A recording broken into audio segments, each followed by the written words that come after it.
to the Cards Hub postgame show. Stefan Carey, Chris Pelikan here. Of course, the Cards Hub postgame show is brought to you by HotShots. St. Louis's home for all the games, all the time since 1990. Find yours at hotshotsnet.com. And of course, all programming here on STL Sports Hub is brought to you by DraftKings. The crown is yours. Cardinals drop game one of the Tour de la NL East, 4-1 at Citi Field. The first game, really, that the Cardinals offense didn't have an answer for whatever pitcher was on the mound tonight. What were your initial thoughts after this game? I know we're starting relatively quickly after the game just finished up there in New York. Yeah, Stefan, I mean, I think we figured out the problem. Griffin Canning was not like top 5 in Cy Young last year, so therefore the Cardinals can't, crush him like they have with Valdez and Skeens and all the other guys they've been tearing up the last few weeks. I mean, we talked about this a little bit offline, but end of the day, this is the 19th game they've played this year, and the offense has been good to great the entire way through. These nights are going to happen. I guess you probably didn't think it was going to happen against a guy who got scratched from his start yesterday due to illness, and Griffin Canning, a guy who got non-tendered by the Braves in the offseason. But, the stuff was there for Griffin Canning. And, you watch the game tonight. I mean, he spotted his pitch as well. The Cardinals were off balance the entire night. This is one of these ones where you sit there, and I know that people will, because this is what happens after any game, but we're going to start hearing about how this team can't hit, so on and so forth. Fire Brant Brown. Sometimes you just have to tip your cap to a guy who goes out there and throws really, really well. And the bullpen, he gave him 6 strong innings. The bullpen came in and even though, they pushed against Reed Garrett in the 7th a little bit. I mean, the Mets bullpen's really, really solid. So at the end of the day, I don't know that we glean a lot from this one other than the fact that Griffin Canning was really, really good tonight. Cardinals put up the best fight they could. They had some decent at-bats. They got him out of the game relatively early. But again, I mean, a good bullpen and not much you can say. Again, maybe just a tip your cap kind of performance. Yeah, I don't think anybody really expected Griffin Canning to have the start that he's had to 2025, traded to Atlanta for Jorge Soler in the offseason. The Braves non-tendered him. He was picked up by the Mets, then was kind of on the bubble for that 5th rotation starter spot and has been tremendous all season long. Got 16 whiffs in 6 innings pitched tonight. 9 of them came off the fastball. Like you said, the Cardinals were off balance all game long. The first time this season, the Cardinals have had less than 6 hits in a game, and their final hit of the game came in the top of the 4th inning. You'd like to see a little bit more consistency in tonight's game offensively, but they have been hitting all season long. One signing of this game, and I think the fans might really let this one go, is that the pitching has been tremendous over the last week and a half. You'd like to see a few more wins from the Cardinals over that stretch, but the pitching, especially in the starting variety, has done really, really well for St. Louis. And I think that's going to lead to wins on the field over the next few weeks. Yeah, I mean, there's been a lot of talk that, the hitting has been so good that it's probably destined to return to the norm or come back to the median a little bit, right? I mean, just with how good they've been, 10 hit performances all the way through the first week and a half of the season, that sort of thing, but the pitching is kind of where I'm focused a little bit more on this because, we got to start asking ourselves the question, are these guys really this good, or are we getting better than we, are we kind of out kicking the coverage, so to speak, with this starting rotation? Palante, bad second inning. I mean, he'll tell you the sinker was up the entire inning. But you know what? Like I still, and maybe I'm being Pollyanna, but I love looking at the fact that this guy bounced back from an inning that could have ended his night and gave him 4 more, almost hitless innings after that in order to get deeper. They didn't destroy their bullpen at all tonight. He kept his team in the game. Andre Palante is a guy who just keeps growing in front of our eyes. A year and a half ago, people might've said, this is a guy who's got long reliever upside and that's it. And we're at the point now with him, Stefan, where I think you're looking at him and saying, he's clearly a middle of the rotation kind of guy. I mean, the stuff plays. Is he a number 2? I don't know. But I mean, if we're tipping caps tonight to the Mets, you got to tip it to Palante for how he pitched because, again, fought back from a tough inning and kept his team in the game. Yeah, I was talking to Joe Roderick during the 365 show a few days ago, and I said that it feels like the magic number for the Cardinals, about 5 or 6 runs per game, the way that the starters have been pitching. If they can get to that number offensively, I think they're going to win the majority of the games just because the starters are coming into their own. And Palante is no exception to that. I think when he keeps the ball down in the zone, he's as good as anyone in the National League has been this year. But like you said, that sinker was staying high. The breaking ball wasn't quite as strong as it usually is. And the Mets are a very disciplined offensive team. It was good to see them keep Juan Soto off the base paths, which is again, another thing that you can take away from this game. But the others were contributing. You look at a guy like Brett Beatty, who had really struggled coming into tonight, had a multi-hit performance. You don't want to let the bottom of the order get hot if you're going to keep the top of the order quiet. You got to keep the entirety of the order as quiet as you possibly can. Well, and you look at like a guy like Mark Vientos, who was a real breakout star for the team last year. He has really struggled out of the gates this year. And then he gets that first home run, and you wonder if, that rattled Andre a little bit because, again, he didn't look great in that second inning. Let's be real about that Mets lineup. I mean, you can arguably make a case that the top three in that lineup are as good as you'll see in baseball, maybe with the exception of the Dodgers. And, again, Palante, I thought, did a nice job of sort of traversing trouble throughout the game. And so, again, to hold a Mets team to 4 runs like he did tonight, like we said, I think, 5 runs, you feel really good about that. I think that Palante did his job tonight. And again, this is going to be the case throughout this entire series. The Mets are going to hit the ball. Pete Alonso's been otherworldly to start the year.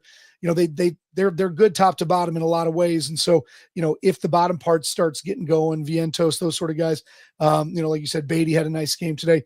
This is going to be a tough series. And again, they're going to need better outings than they got from Palante tonight. And he was really good.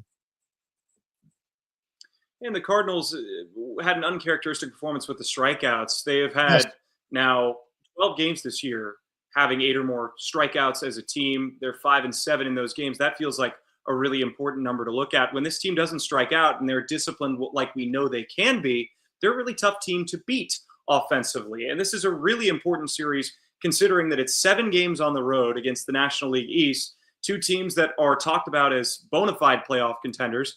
Feel like you might need to split this series in New York and take your chances to try and win it in Atlanta, especially after losing game 1.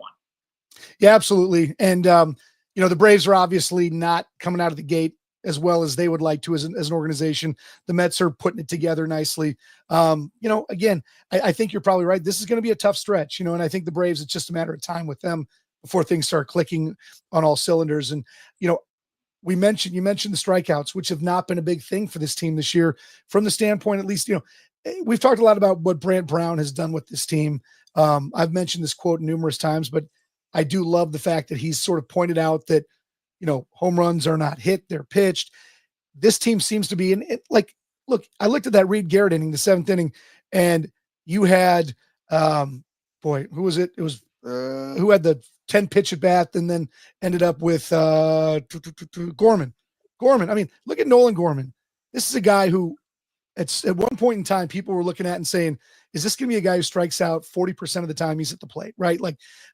You have the question, the swing and miss has always been there with Gorman. Nolan Gorman puts together a 10 pitch at bat against a guy with plus stuff. That Reed Garrett sinker is a real tough pitch hit, and then he pulls a walk out of it. So, again, we are seeing this team put together good at bats throughout the night. The strikeouts have not been a huge issue, and tonight they were there just because I think that just is a testament to how good Canning's stuff was tonight. But again, you can't fault the approach. It's there tonight. It didn't lead to much, a lot of soft contact, but we've had several comments, which I will love to admit the fact that we've got the YouTube chat going tonight and we have some very rational thoughts. I mean, this was a night where we just ran into a tough pitcher and, so be it. Hopefully tomorrow the stuff's not as sharp and they're able to get those 5-6 runs. Well, and to your point about what Brant Brown has done to untap some of that potential for the Cardinals, look at a guy like Brendan Donovan extending his hit streak to 13 games. He has been as good as anyone in baseball. Yep. And that's the type of player that the Cardinals need him to be. You have him as a non-power hitter hitting in the heart of your order, whether it's the 3rd spot or hitting cleanup almost every single day, and it's paying dividends for them so far this season. You put your best hitter in the right spots, whether he's slugging or not. I think that this is the type of player that you build your franchise around. He's your do-it-all type of player. He's worn a lot of hats on the defensive side of the baseball. So when he's going, it seems like everybody else is. So it's good to see him clicking a little bit, and hopefully it radiates its way throughout the rest of this lineup.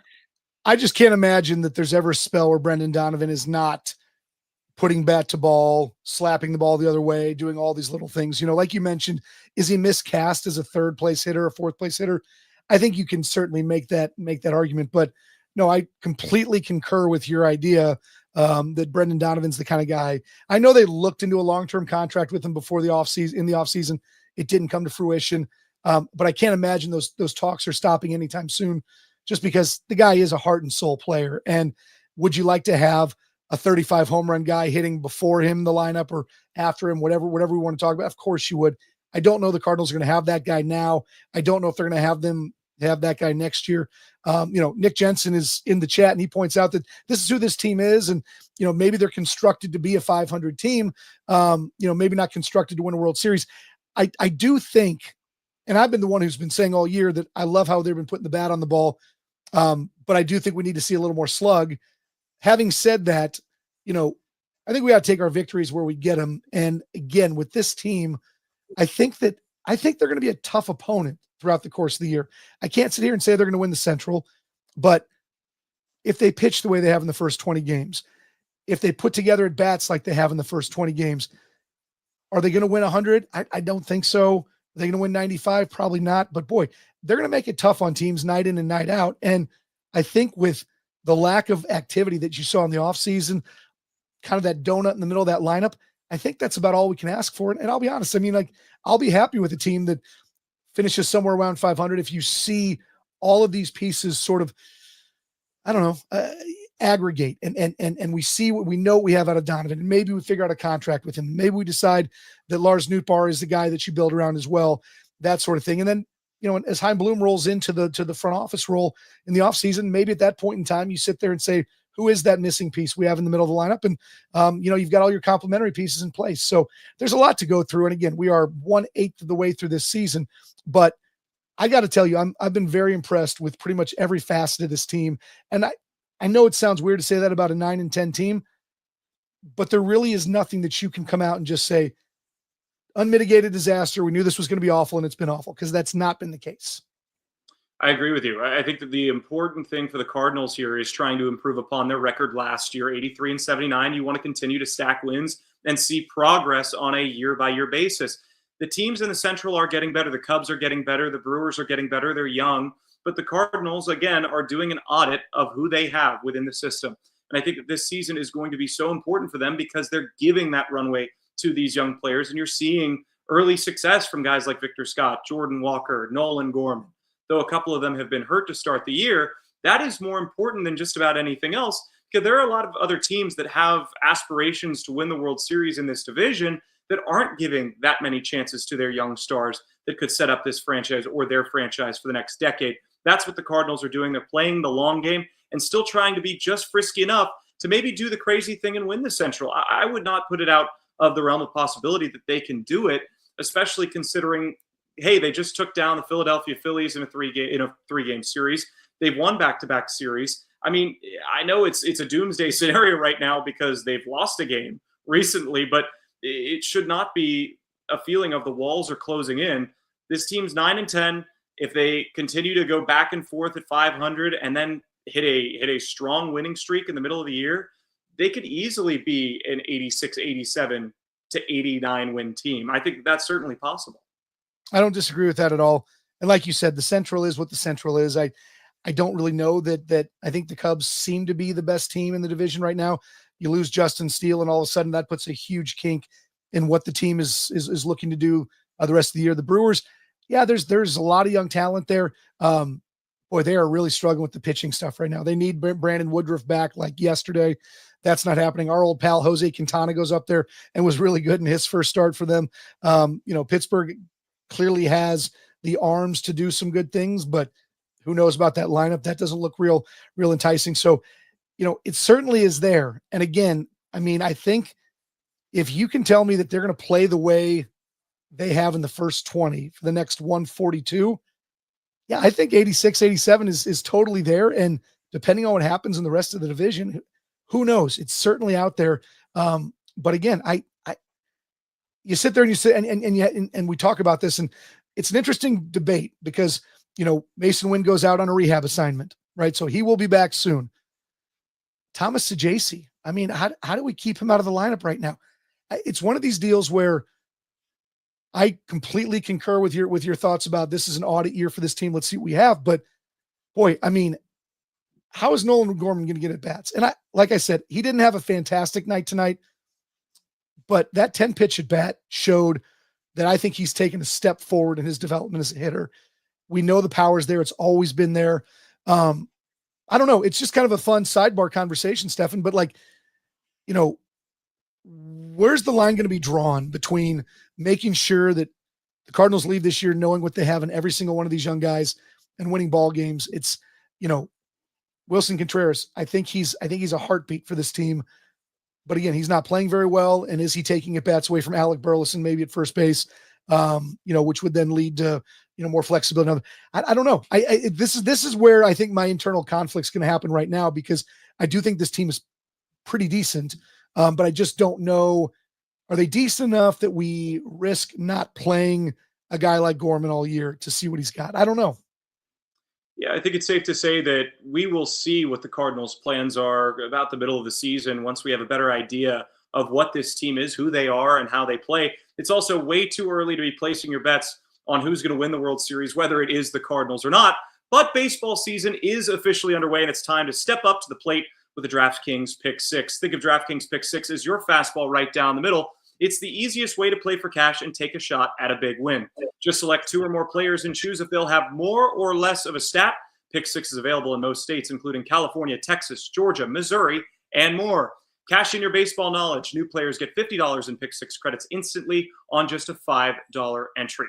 So you want to download the DraftKings Pick 6 app and use code STL Sports. That's code STL Sports. For new customers to play $5, get $50 in Pick 6 credits. Better payouts, bigger wins. Only with Pick 6 from DraftKings. The crown is yours. Gambling problem? Call 1-800-GAMBLER. Help is available for problem gambling. Call 888-789-7777 or visit ccpg.org in Connecticut. Must be 18 and over. Age and eligibility restrictions vary by jurisdiction. Pick 6 not available everywhere, including New York and Ontario. Void where prohibited. 1 per new customer. Bonus awarded as non-withdrawable Pick 6 credits that expire in 14 days. Limited time offer. See terms at pick6.draftkings.com/promos.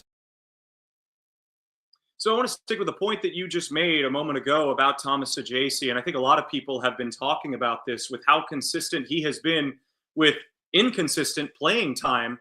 I think that's a really, really good attribute for him to have. But a lot of people were wondering, hey, okay, he needs to get every day at bats. He's up here out of necessity. How do we get Saggese every day at bats? And I am no John Mozeliak. I am not Chaim Bloom, and I am not Ollie Marmol. So going to decide on this question, I'm curious of your thoughts. What's the solution here to get him into the lineup more often? I think the good news for Thomas Saggese is that I think he's uber versatile, right? I made the comparison with somebody the other day that he's sort of a right-handed Brendan Donovan. And that's pretty lofty praise for a guy who is a Gold Glove caliber fielder at multiple positions and obviously, leading the league in hitting at this point in time.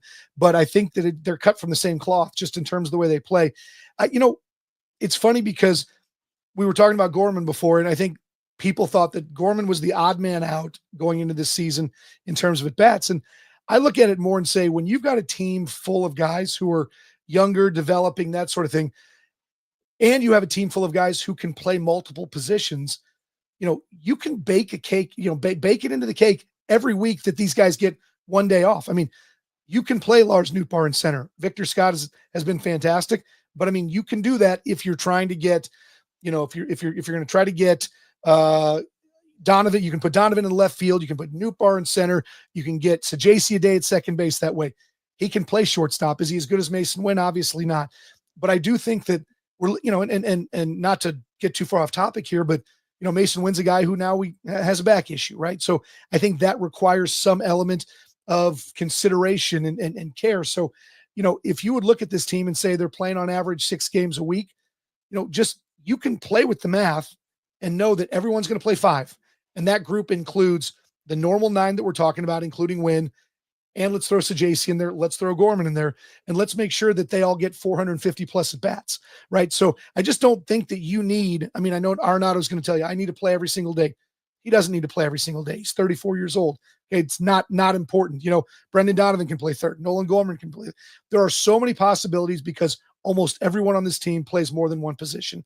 So I would say if I'm John Mozeliak, Chaim Bloom, Ollie Marmol, my task is what's the best way to match these guys up, right? Let's obviously play our lefties when we're seeing righty pitching. Let's play the righties against lefties and make it all work, because I just don't know that it's as complicated as it needs to be. And I do think, like we've said, we need to walk out of this year knowing whether Thomas Saggese is an everyday player at some position. And then you make the distinction in the offseason and decide how do we proceed that way. Same with Nolan Gorman, again. And so it's all there. And the flexibility that this team has from a positional standpoint should lead to that. So I don't know if it's going to be as big of a challenge. I don't know what the players are saying to Ollie Marmol every day. If Ollie walks up to Arenado and says, hey, I want you to take a day off. And if, he's like, well, let's go in your office and fight, then maybe we got to do some different stuff at that point in time. But the point is I just think that it all is set up very nicely for this team to get a lot of guys, a lot of at-bats, and maybe give guys a couple of days off here and there every week, and just keep them fresh throughout the year. So I think it's doable. I just don't know if the personalities and sort of what Ollie wants to do with the team is going to kind of lead in that direction. So I'd say fingers crossed, but it's very doable, I think.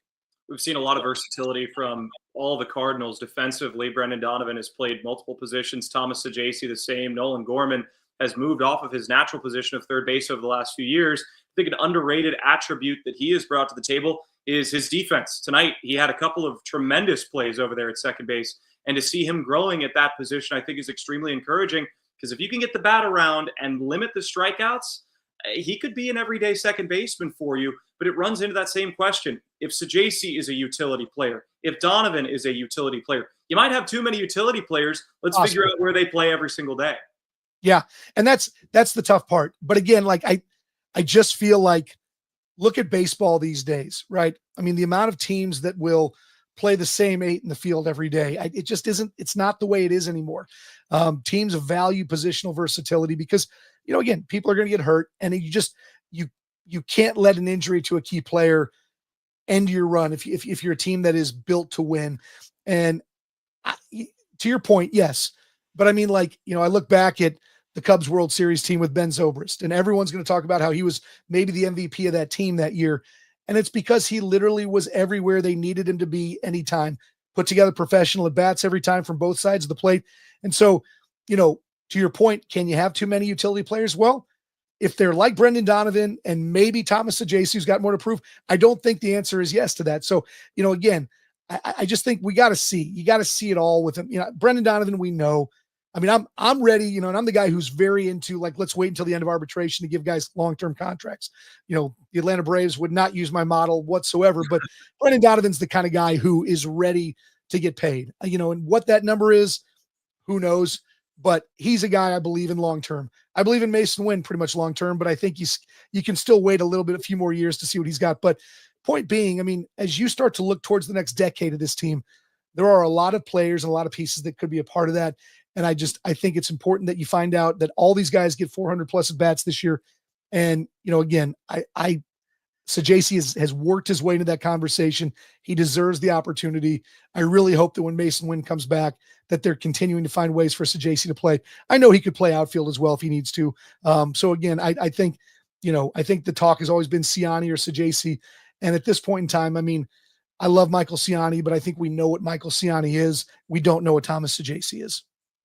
And sometimes that journey into the unknown can pay the biggest dividends beyond just the offensive side of the baseball. And of course, the Cardinals and all the changes that we've seen on the infield in particular. Another place where we've seen a lot of rotation is in the bullpen. Rodri Munoz sent down to Memphis. Matt Swanson made his major league debut tonight. He's the first Cardinal to make his debut in 2025. I thought he pitched well, allowed some solid contact, but allowed his defense to make plays. 100%. I mean, talk about a sinker that plays, right? He's throwing that thing 97. It's bearing in on people. I mean, I think Swanson, again, looks like a guy, that you need to see more from. And, he's when this team decided to go to the 6-man rotation, you knew that Memphis shuttle was going to be running pretty hot and heavy. And Swanson looks like the kind of guy who is going to be great to come back and you got to pitch like he's got that sinker. As long as that thing is not, like we saw Roy Croft struggling with his earlier this year. When you lose your sinker, it can be tough to get outs. So, but for what you're hoping that Matt Swanson is, I mean, the guy came in and delivered a pretty solid, inning while he was out there. And like I said, that pitch is a major league pitch. So, I think we'll see Swanson down. I think we'll see him up. I think we'll see him down. It's all going to depend on need. But I think that the good news is that it looks like the bullpen they have in place, John King had a good night tonight. He's been one that they've needed to see bounce back. The core pieces of the bullpen look pretty good. And I do think there's a handful of options in Memphis that can come up when they need innings. So again, I mean, I'm the first one to freak out when I think there's reason to freak out. And I am not finding reasons, bullpen, rotation, offense, defense, to sit there and say, let's sound the alarm bells, because again, I just think I've seen solid play in all of these areas. I think there was going to be concern from my end if Pelikan really struggled today after moving into the 6-man rotation. How did that affect his rhythm? How did it affect his day-to-day? But to see him settle in, I think that it just goes to show these guys can adapt, they're capable, and they'll find ways to put out good outings. Now, tomorrow is going to be interesting. Game number 2, Michaelis versus Peterson. Miles Michaelis turned out his best start of the year his last time through the rotation. Hopefully he can continue to pitch well. The Cardinals seem like they need this one tomorrow, or else you're going to really need to win games 3 and 4 before heading to Atlanta. Yeah, 100%. And who is Miles Michaelis at this point in time, right? I mean, I think if you look at the 6 guys who are in this rotation right now, we feel really good about Sonny Gray. You should feel good about Pelikan after tonight. You should feel good about Matthew Liberatore. I mean, again, he seems to be growing in front of our eyes as well. Steven Matz looked really, really solid in his first outing at this point in time. Eric Fetty pitched great, and so we're at Michaelis now, who's got 3 innings, 3 outings in the books, 2 of them pretty solid, one of them an unmitigated disaster. Who is the real Miles Michaelis? And so be really interesting to see. Peterson's a guy this team should get to. I probably would have said that about a sick Griffin Canning as well. So who knows? But at the end of the day, this will be a fun one. And like you said, I do agree. It changes the complexity of a series when you can take that second one after losing the first one. So I'm really hoping that they can bounce back.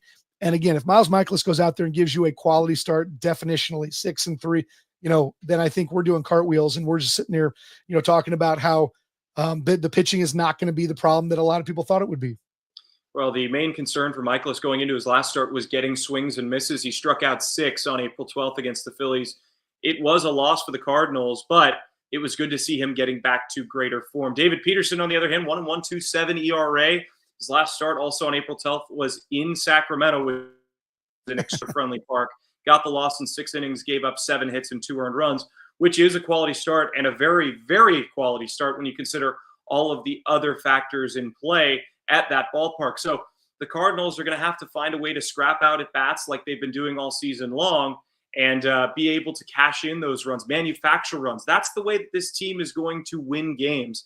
We haven't seen it from the slug very much this season, so you're going to have to move runners over, play small ball, play whitey ball. I mean, why not here in 2025 in order to get some W's here and get back into the division?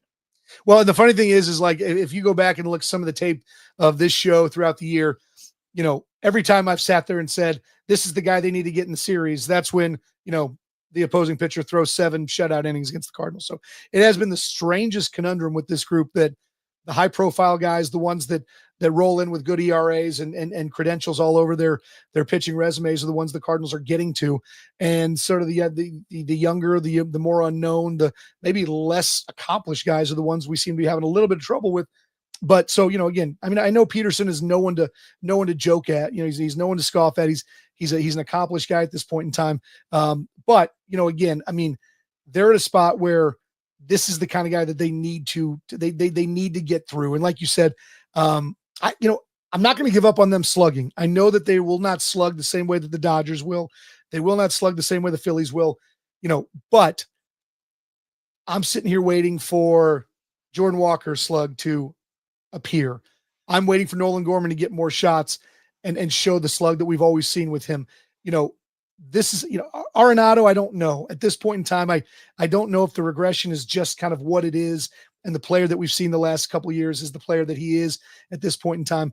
But I think that there's a little bit more thump in this lineup than we want to say. And, they have to. They had several games where they had 10 or 11 hits and had 2 runs. And it's like, this isn't going to work, guys. Like, we got to get there's got to be 3 or 4 doubles in a game. If you can knock one out, fantastic. So I would just like to see the approach continue the same way.